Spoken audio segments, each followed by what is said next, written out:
ያስፈልገናል ማለት ነው። በአልጫነታችን ማግኘት ያለብንን ክብር አጥተናል ማለት ነው። በአልጫነታችን መጎናጸፍ የሚገባንን ጸጋ፣ በረከት፣ ረድኤት አላገኘንም ማለት ነው። ያለ በረከት ያለ ረድኤት የምንኖር ነን ማለት ነው። በረከት አለ አልጫ ከሆነ። ስለዚህ ለአንድ ክርስቲያን በመንፈሳዊ ሕይወቱ ጨውነት አይደለም ለራሱ ለሌላ ሰውም በጨውነቱ አልጫውን የሚያጣፍጥ መሆን አለበት። ስለዚህ አሁን እኔና እናንተ አልጫ ነን ወይንስ ጨው ነን? በጨውነታችን ሌሎችን የምናጣፍጥ ነን ወይንስ እኛ ራሳችን አልጫ ሆነን ሌላ እኛን ሕይወት የሚያጣፍጥ ጨው ያስፈልገናል? ራስን መጠየቅ ያስፈልጋል። ራስን መመርመር ያስፈልጋል። ማንም ስለ ማንም ሊናገር አይችልም። ሁሉም ግን ራሱን መመርመር ያስፈልገዋል። የተጠራነው ጨው ለመሆን እንጂ አልጫ ለመሆን አይደለም። በአልጫ አይነት ሕይወት እየኖርን ያለ በክርስትናው መንፈስ ያልተቃኘን ረድኤት የራቀንና ከበረከቱ ገና ያልተቋደስን ካለን በረከቱን ማግኘት ካልቻልን ወደ ጨውነት እንመጣለን። ልንተጋ ያስፈልጋል። ልንጸልይ ያስፈልጋል። በጾም በጸሎት በስግደት ልንጠይቅ ያስፈልጋል። ምክንያቱም የተጠራነው ለጨውነት ነውና አልጫው ላለ። ይህ ብቻ አይደለም። ጌታችን መድኃኒታችን ኢየሱስ ክርስቶስ በርዕስነት የተጠቀምነውን መልካም ስራችሁን አይተው ይላል። ጨው የሚያደርገው ምን እንደሆነ እናንት የዓለም ብርሃን ናችሁ ይላል። ጨው ብቻ አይደለም። ብርሃን የሚያስፈልገን ምን ለማስወገድ? አቤት ብርሃን ለምን ያስፈልጋል? ጨለማን ለማስወገድ። የጨለማውን አስተሳሰብ፣ የጨለማውን አኗኗር፣ የጨለማውን ሕይወት፣ የጨለማውን አመለካከት፣ የጨለማውን ስራ ትተን በብርሃኑ እንመላለስ። ያ ብርሃን ልክ ጨው እንደተባለ ሁሉ ሌላ የሚያስፈልገን ብርሃን ሳይሆን በኢየሱስ ክርስቶስ ብርሃንነት እኛም የዓለም ብርሃን ሆነን በጨለማ ውስጥ ላሉት እንድናበራላቸው፣ በድንቁርና ውስጥ ላሉት እንድናበራላቸው፣ እውቀት እንሰጣቸው፣ በአለማመን ውስጥ ላሉት እምነት እንድናጎናጽፋቸው፣ በስነ ምግባር ጉድለት ውስጥ ላሉት በስነ ምግባር እንዲታነጹ ብርሃናችሁ እናንተ የዓለም ብርሃን ናችሁ ይለናል። በዓለም ብርሃንነት ለሌላው የምናበራ የጠፋበት ብርሃን የጠፋበትን የምናበራለን እኛ ብርሃኖች እንድንሆን የተጠራን። አሁን ጥያቄው እኛ ብርሃን ሆነን ለሌላው እያበራን ነው ወይንስ እኛ ራሳችን ሌላ ብርሃን ያስፈልገናል? እኛ ራሳችን በጨለማ ውስጥ ነው። የትኛው ነው? ብርሃን የብርሃን ስራ ይታወቃል፣ የጨለማም ስራ ይታወቃል። የጨለማው ስራ የሰይጣን ስራ ነው፣ የአጋንንት ስራ ነው። አጋንንት ሲሰለጥኑብን የምንፈጽማቸው ተግባራት ናቸው። ከእምነት መራቅ፣ ከቅዱስ መንፈስ መራቆት የሚያመጣው ችግር ነው። ጨለማ ነው። የጨለማው አበጋዝ፣ የጨለማው ጌታ ጨለማው እንድንወርሰን ያደርጋል። እኛ ግን በ40 እና በ80 ቀናችን የተጠራ ነው በዓለም ላይ ብርሃናችን እንዲበራ ብርሃናዊ የሆነ ስራ እንድንሰራ፣ ብርሃናዊ የሆነ ተግባር እንዲኖረን፣ ብርሃናዊ የሆነ አመለካከት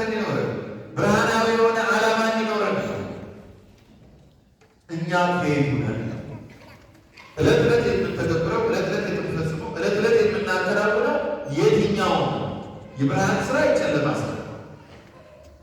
ያንንም ደግሞ ስለ ክርስቶስ እንዲህ ይለናል፣ በሰማያት ያለውን አባት መልካም ስራችሁን አይተው በሰማያት ያለውን አባታችሁን ያመሰግኑ ዘንድ ምን አይተው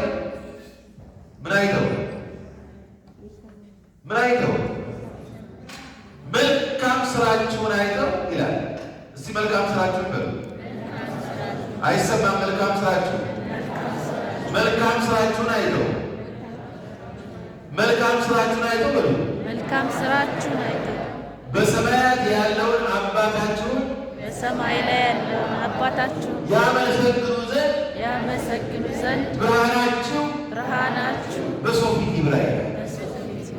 እኔ እኮ ከጨለማ የወጣው ብርሃናዊ ብርሃንን ማብራሪያ ተብሎ በስውር የለም። ብርሃናዊ የሚያሰኘው መልካም ስራችን ነው። መልካም ስራችን ደግሞ በሰው ፊት ሊያበራ ይገባል። የሚደበቅ የሚሰወር ሰው የማያውቀው እኮ ደግነት አለን የሚባል ነገር የለም።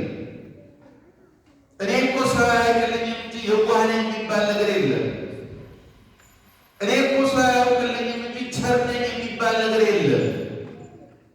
እኔ እኮ ሰው አያውቅልኝም እንጂ ይቅር ባይ ነኝ የሚባል ነገር የለም። እኔ እኮ ሰው አያውቅልኝም እንጂ የፍቅር ሰው ነኝ የሚባል ነገር የለም። እያንዳንዱ መልካም ስራ በሰው ፊት መብራት ያስፈልጋል። መልካም ስራችሁን አይተው እኮ ይላል። በጨለማ ውስጥ ያሉ ምግባር የጎደላቸው ሃይማኖታቸው ያልቀና እግዚአብሔርን ማግኘትና ማወቅ ያልተቻላቸው የኔና የእናንተን መልካም ስራችሁን አይተው ይላል ቤት ያለውን አምላክ ያመሰግናሉ። አቤት ቤት ያለውን አባት ያመሰግናሉ። በሰማያት ያለውን አባታችሁን የማንን አባት?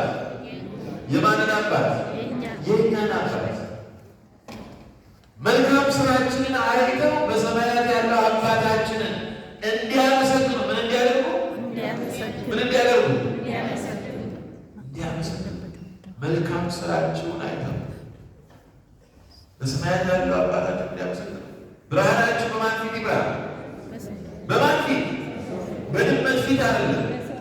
በምናሳድጋቸው ድመቶች፣ በምናሳድጋቸው ውሾች ፊት አይደለም። በምናረባቸው በጎች ወይም ፍየሎች አይደለም። በምናረባቸው ዶሮዎች ፊት አይደለም። ወይም ደግሞ በሌላ አካል አይደለም። በማን ፊት? በሰው ፊት። ስለዚህ የፍቅር ሰው መሆናችንን በሰው ፊት ልናገር የተገለጠ ይገባል። የሰላም ሰዎች መሆናችን በሰው ፊት የተገለጠ መሆን አለ። መልካም ቀን ደግ መሆናችን በሰው ፊት የተገለጠ መሆን አለ። ይቅር ባይ መሆናችን፣ ቂመኛ ለመሆናችን በሰው ፊት የተገለጠ መሆን አለበት። ትህትናችን በሰው ፊት የተገለጠ መሆን አለበት። ምንም የሚሰወር ነገር የለም። የእኛን ትህትና አይተው ትዕቢት ሳይሆን ትህትናችን አይተው ንፉግነታችንን ሳይሆን ቸርነታችንን አይተው ቂመኝነታችንን ሳይሆን ይቅር ባይነታችንን አይተው ክፉነታችንን ሳይሆን ደግነታችንን አይተው መልካም ስራችንን አይተው ክፉ ተግባራችንን ሳይሆን መልካም ስራችንን አይተው በሰማያት ያለው አባታችን እንዲመሰገን አባታችን ወይ በሰማይ የምትኖር ብለን የምንጠራው አባታችን ወይ በሰማይ ያለው ብለን የምንጸልይ አባታችን ወይ በሰማይ የምትኖር ብለን የዕለት እንጀራ የምንጠይቅ ይቅርታን የምንጠይቅ ከፈተና ከመከራ እንዲያወጣን የምንጠይቅ ያ በሰማይ ያለው የሚለመንን አባታችን እርሱ እግዚአብሔር ይመሰገን ዘንድ በዕለት ዕለት ሕይወታችን ውስጥ ያለውን ተግባራችን ሁለታችን ይሞላ በሰማያት ያለው አባታችን የምንመካበት በሰማይ ያለው አባታችን እሱ እግዚአብሔር እንዲመሰገን በሰማያት ያለው ተመልከቱ ውስጥ ከምድር ላይ የምናደርጋት ጥቂቷ ነገር የት እንደምትደርስ እግዚአብሔርን የማያውቁ በእምነት ውስጥ ያሉ ሰዎች በእኛ መልካም ስራ ተስበው ተማርከው ወደ እምነት ሲመጡ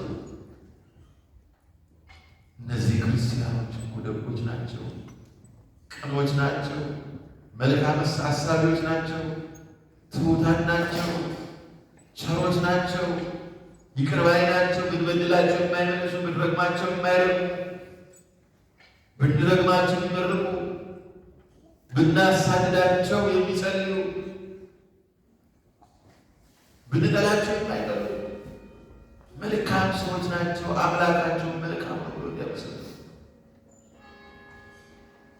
መልካም ስራችን በሰው ፊት የገለጠ ሊሆን ያስፈልጋል። ብርሃናችን በሰው ፊት የበራ ሊሆን ያስፈልጋል። ምሳሌውን ሲያመጣ መብራት አብርተው አለ። በመቅረዝ ስር የሚያደርግ ማን ነው?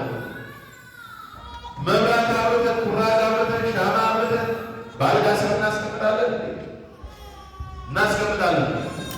የት ነው የምናስቀምጠው? ለምን? ለቤቱ ሁሉ እንዲያበራ። የመቅረዙ ዓላማ የብርሃኑ ዓላማ ለሁሉ እንዲያበራ እንጂ እንዲሸፈን እንዲደበቅ አይደለም። ስለዚህ የእኛም ተግባር ሰዎች ሲያዩን፣ ሲመለከቱ፣ ሲያውቁን፣ ክርስቲያን መሆናችንን ሲረዱ ባል ለሚስት፣ ሚስት ለባል፣ ወላጅ ለልጆች፣ ለወላጆች ብቻ ወይ ለቤተ ዘመድ ብቻ አይደለም፣ ለጓደኞቻችን ብቻ አይደለም። በማንኛውም ቦታ፣ በስራችንም ቦታ፣ በማህበራዊ ሕይወታችንም ቦታ፣ በማንኛውም ቦታ የምናምነውን አምላካችንን ማስመስገን ያስፈልጋል። ማስነቅም አይገባም። የእኛ ሕይወት ይመስላል። አሁን እኮ እስር ቤት የሞላው ክር ያሰረው በሌብነት የሚታየው ክር ያሰረው ነፍሰ ገዳይ ሆነ ያለው ክር ያሰረው ያሳዝናል። በአርባና በሰማንያ ቀን ተጠርተው የእግዚአብሔር ልጅ ተብሎ ወንጀለኛ በማህበረሰባችን ውስጥ ሰዎች እኛም በምን ስም ያውቁናል? ራሳችን ጠይቀን እናውቃለን? ሰዎች እኛም በምን ስም ያውቁናል? እኔም ማን ይሉኛል? አንተን ማን ይሉሃል? አንቺን ማን ይሉሻል? ሰዎች እንዴት ይገቡትናል? በመልካሙ በመጥፎ ነው የሚያስቡ።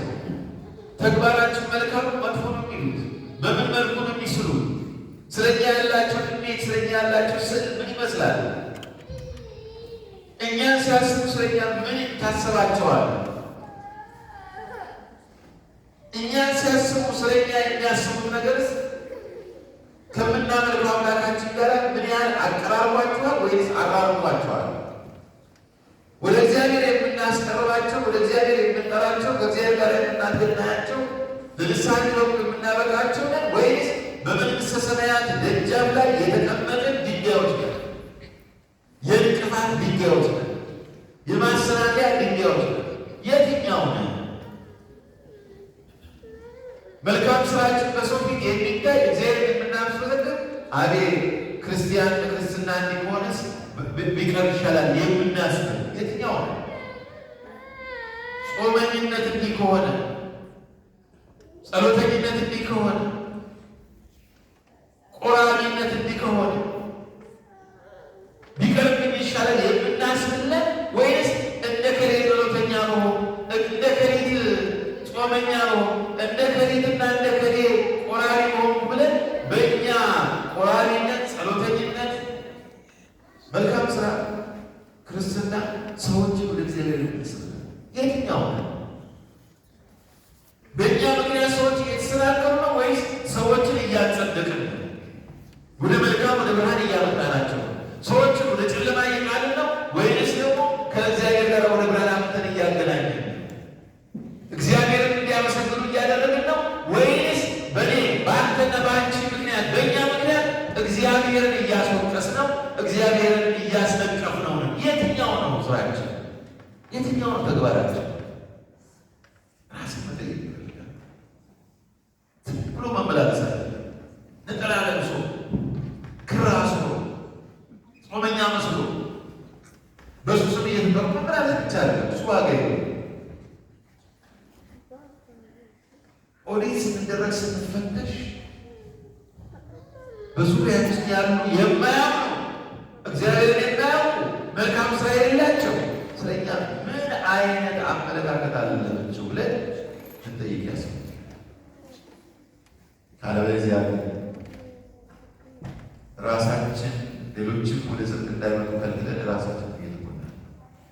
እንኳን ልናጸድቅ እንኳን ብርሃን ልንሆናቸው እንኳን መልካም ስራችን በፊታቸው ሊገለጥ እንኳን ለእግዚአብሔር ልናቀርባቸው እንኳን እግዚአብሔር እንዲያመሰግኑ ከእግዚአብሔር የበለጠ እንዲርቁና ይህማ ከኔ ሕይወት በምን ተለየ ብለው እግዚአብሔርን እንዳያገኙ ምክንያት እንዳንሆን ሁላችንም ቆም ብለን እናስባለን። ክርስቶስ የነገረን አምላካችንና መድኃኒታችን ኢየሱስ ክርስቶስ ያስተማረን በ40ና 80 ቀናችን ጠርቶ ልጆቹ ያደረገን አባታችን ብለን ልንጠራ የፈቀደልን እርሱ መልካም ስራችሁን አይተው በሰማያት ያለው አባታችሁን ያመሰግኑ ዘንድ መልካም ብርሃናችሁ መስሉ ይላል። መልካም ስራችሁን አይተው በሰማያት ያለው አባታችሁን ያመሰግኑ ዘንድ ብርሃናችሁ በማን ይብራል?